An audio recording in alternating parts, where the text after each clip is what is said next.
All right, listen very closely. You're about to hear about some of the places where Al-Qaeda plots attacks against Westerners, especially against Americans.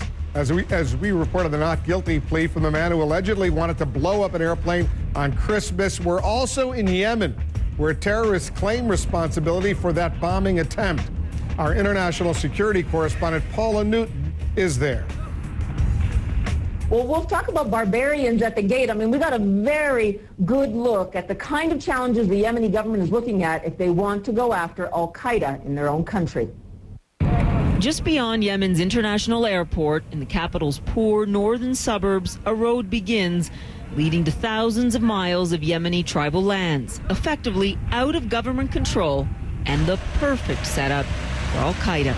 We're just about a mile from the international airport here, and if you want to get an indication about how tribal they are here, we're going to try and go north up this road about a couple miles. It's called Al-Hab. That is where the Al-Qaeda strikes have been taking place in the last few days. Up until the last few weeks, the government hasn't even dared enter that tribal area. They had absolutely no control over it. But just as we're approaching the checkpoint, we're quickly turned away. Right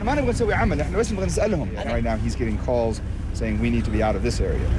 Okay, so they're not even letting us approach the checkpoint. We've been on the phone with many people and they're saying not to go to Al-Hab. Al-Hab is very telling here. It is just 2 miles down the road this way through that checkpoint, and the government is saying, A, it's not safe for us to be there, and B, it's not safe for them to be there. It's not just Al-Hab. There are huge tracts of desert and mountains across Yemen, Al-Qaeda sanctuaries, where attacks like this are masterminded and executed. Last March, 4 South Korean tourists and their Yemeni guide were killed when a teenage suicide bomber blew himself up. Al-Qaeda claimed responsibility, saying the South Koreans were U.S. allies in the war on terror. And just days later, when South Korean investigators were in this airport zone, the Yemeni government says it uncovered yet another Al-Qaeda plot against Korean authorities.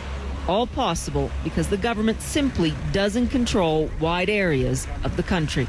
And that's what radical preacher Anwar al-Awlaki is counting on. Part of a large and powerful southern Yemeni tribe, he's still out of American and Yemeni reach, almost certainly sheltered by his tribe.